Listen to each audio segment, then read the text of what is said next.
All right, I'm here with Wendy Goldberg, who has worked on an amazing documentary, one of my favorite tennis documentaries of all time, 4-part series on Amazon Prime. You can check it out, called Top Class Tennis.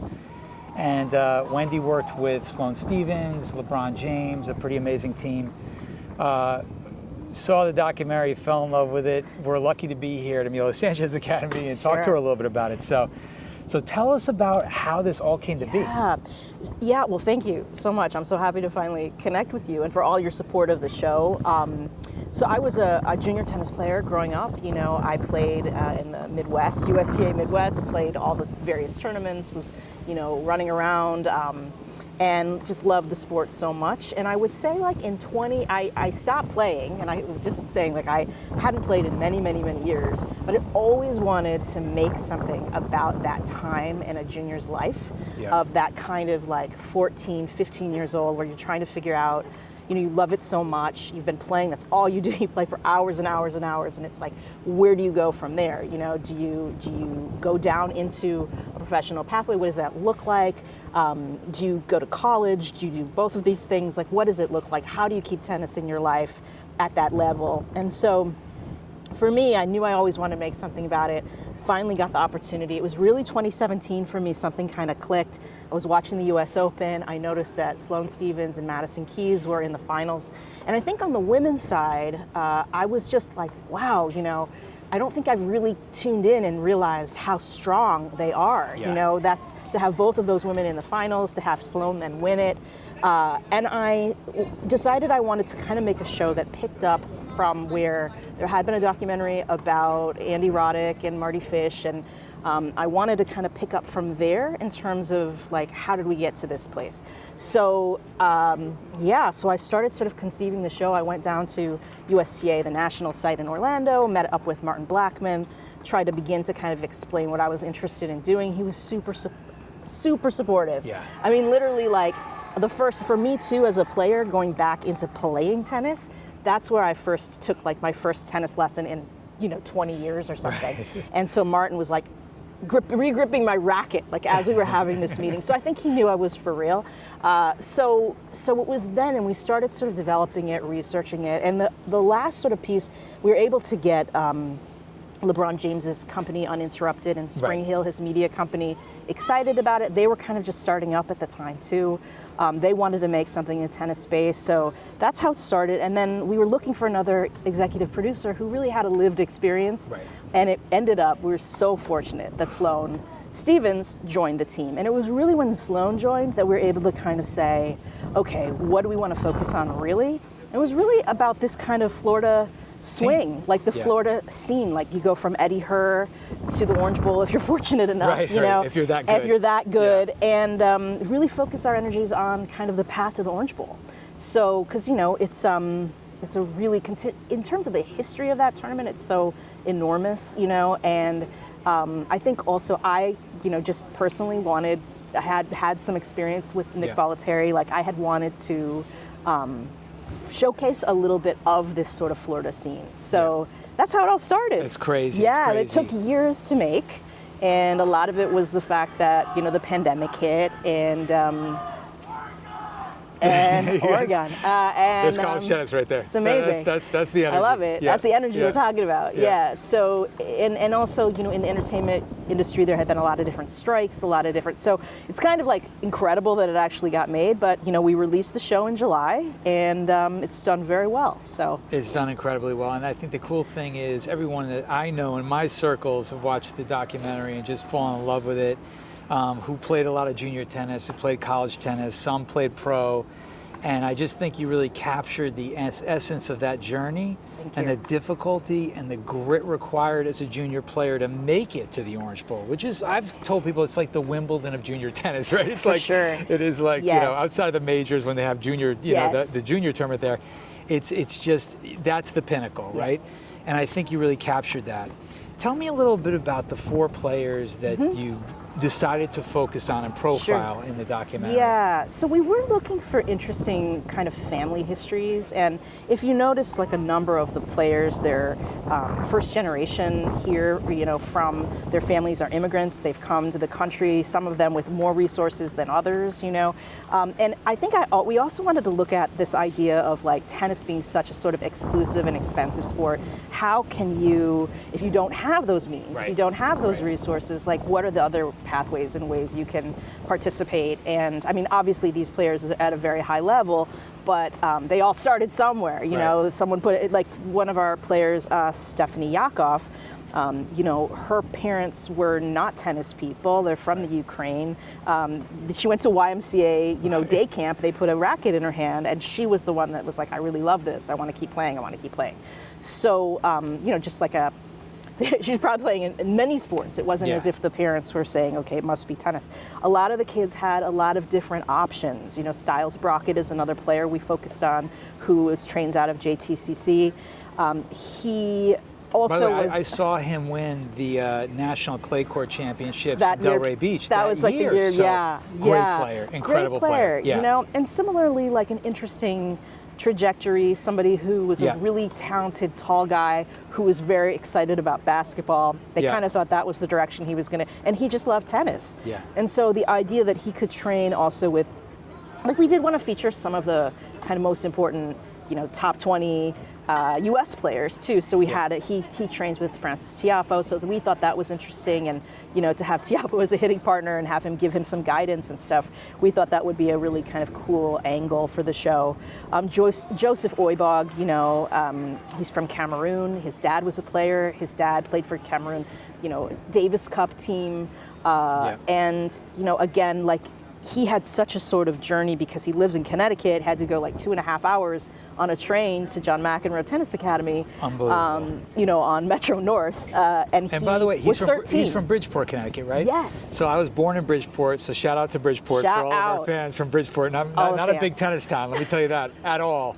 So it's incredible to see his journey and how he wound up, like his dad, back at IMG. It was so cool. I know. That's so cool. And we just, you know, that's just like those sort of full circle stories. And again, like focusing a little bit on Bollettieri and coming, you know, into becoming what IMG has become.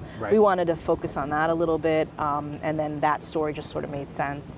Ariana Pursue, you know, she was somebody who was a great player, really up and coming, was one of those players that was already sort of getting into the junior majors and everything. But she, you know, has a private coach, Richard. He's awesome. Shout out Richard. He just somebody who didn't necessarily come from an academy system, because I think that that's something that, you know, is a different type of lifestyle, a different type of commitment. So she had a private coach, and we wanted just somebody who had that experience. So Now let me ask you. So we're here at the Emilio Sanchez Academy, where you actually play quite a bit, which is pretty cool. Play as much as I can. So. And you played at an academy growing up, Nick Bollettieri Academy. At the same time, I was at Saddlebrook, which is very interesting. You talk about Marty Fish and Andy Roddick were there as well. So it was a really interesting dynamic between Bollettieri and Hopman, which was at Saddlebrook. Now looking at Emilio Sanchez Academy, there's Rick Macy Academy, there's Chris Everett Academy. What is it, because it's Florida Tennis Magazine, that makes Florida tennis so special? You have a good understanding of it. With the weather, of course. The weather, but I also think because you can have well-maintained surfaces too, I'll just say, like, I do think the weather plays a big part in that. Like, you don't see these types of clay court experiences. You can have the red clay down here if you want. You can have the hard true. You can have the hard courts. Like, I think having players have an opportunity to play on a plethora or multitude of surfaces and year round, you know, is something that you just do not get in other parts of the country. It's always been such a, you know, recreationally here, amateur tennis has been such a big deal in Florida, because this is where, again, people come and retire and they can play. You know, tennis is a lifelong game. They can play for their whole lives. Very true. So I feel like there's always going to be kind of a fan base for it. There's always going to be some enthusiasm for it, and so I do feel like when you come down here and play, it feels like it's like the Mecca. It's like the it's the hot spot, the hotbed, yeah, and all these different towns, literally, by the way. True, yes. This is we're having a cool day. Right, this is the coolest I've experienced during these Florida tournaments, because typically we're just like drenched with sweat and watching we're just watching the juniors play. But I think that's all what's so special, and the history, the legacy. I mean, all the people that have come before, that's fascinating to me. That people came here and kind of set up these great facilities and these great places like Emilio, for players to play, to train players, and to train players like I play now here as an adult. Right. They still focus on adult players, but they train me like I'm a junior, playing at the Spanish Academy. Like, it's amazing. And you don't get this type of training anywhere else. No, absolutely. And we're here at the USP College Tennis Showcase. Pretty cool. You're seeing 100 college coaches about. You see, guys that are looking for college scholarships, getting that showcase exposure here.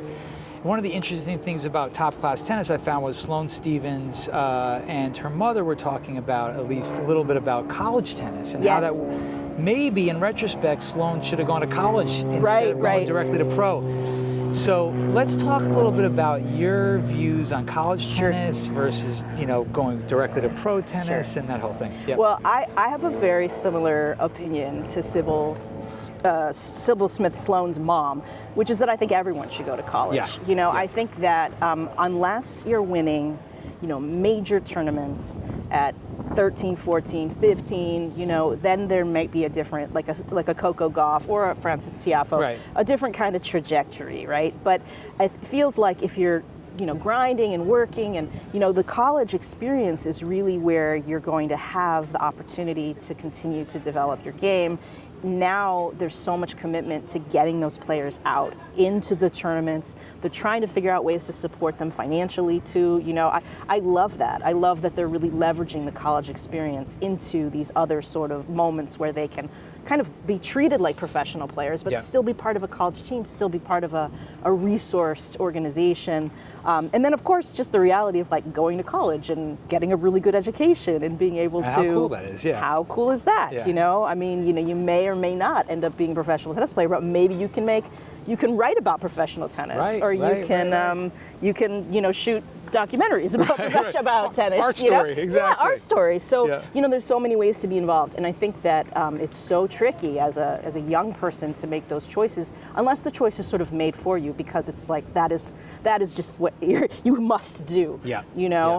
But most players, most juniors, they're trying to go to college, and they should. And they should. I mean, look, I think right now you look at Danielle Collins, who plays some college tennis. You look at Ben Shelton at University of Florida, Peyton Stearns. So you're seeing pro athletes that did the college experience, have excelled in the sport, and I just think it's wonderful. I think it's a really great track for junior players to look towards, and I'm happy to see that it's happening in a bigger way.